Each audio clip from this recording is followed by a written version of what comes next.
In this video, I wanted to go over a function on the TI calculator for finding the mean, variance, and standard deviation. So in this problem, we have a set of exam scores, and the question says find the mean, standard deviation, and variance for the sample data. So it's very important that you know that this is a sample data, not a population, and I'll explain in a bit. So the first thing is we want to put this into a list, into the calculator. So we're going to go to Stat, Edit, to edit lists. And I'm going to put it in L1, list 1.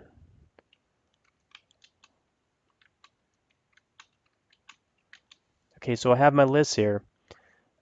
It's always a good idea to quit out of this. So second mode to quit. We're going to go back to stat. So go ahead and press stat and then to calc. So to do that, I'm going to press right. And the function we want is one var stats for one variable statistics. So go ahead, it's highlighted already. So go ahead and press enter. So in our lists, we inputted this data set into list 1, so it's defaults to list 1. But say you didn't have anything here, what you want to do is right above the 1, you're going to see L1 in blue. To access that, you're going to press second 1. So just like that.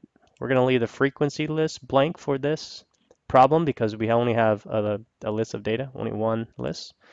And then click calculate. All right. So we have a bunch of values. I'll explain some of them.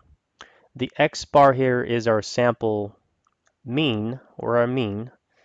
It is 79.2. So it's the mean of this set is 79.2. We're gonna skip this. We're probably not gonna use this value that much, or this one. The next two very important things is the S sub X and sigma sub X. S sub X, if you guys recall, this is a sample standard deviation, and sigma is the population standard deviation. So because this list is a sample, the standard deviation for this list is this value, S sub X.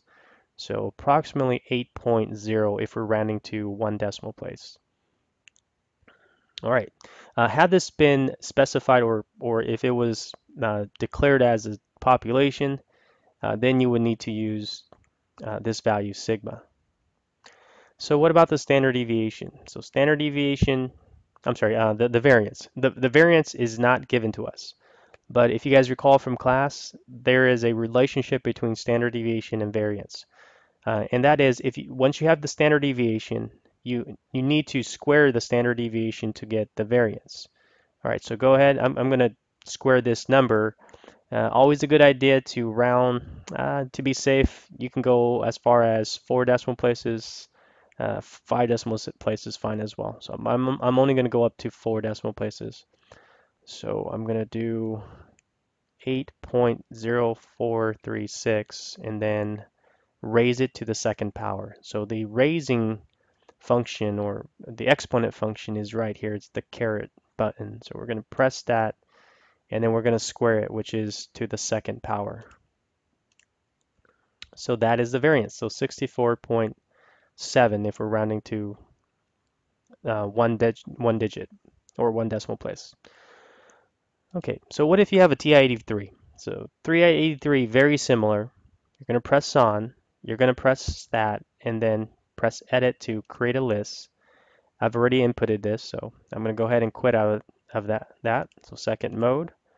And then same thing. So we're going to press stat, go to calc, one var stats, and then you get this screen. The screen's a little bit different. So here, what you want to do is you want to press, you want to do L1 for list 1. That's where we put our sample data list. So to do that, same thing. Right above the 1, you have the L1. To access that L1, press second 1, and then press enter, and there it is. That's our one variable statistics. The mean, sample standard deviation, population standard deviation. Because this is a sample, we're going to use this as our standard deviation. All right, so hopefully that makes sense.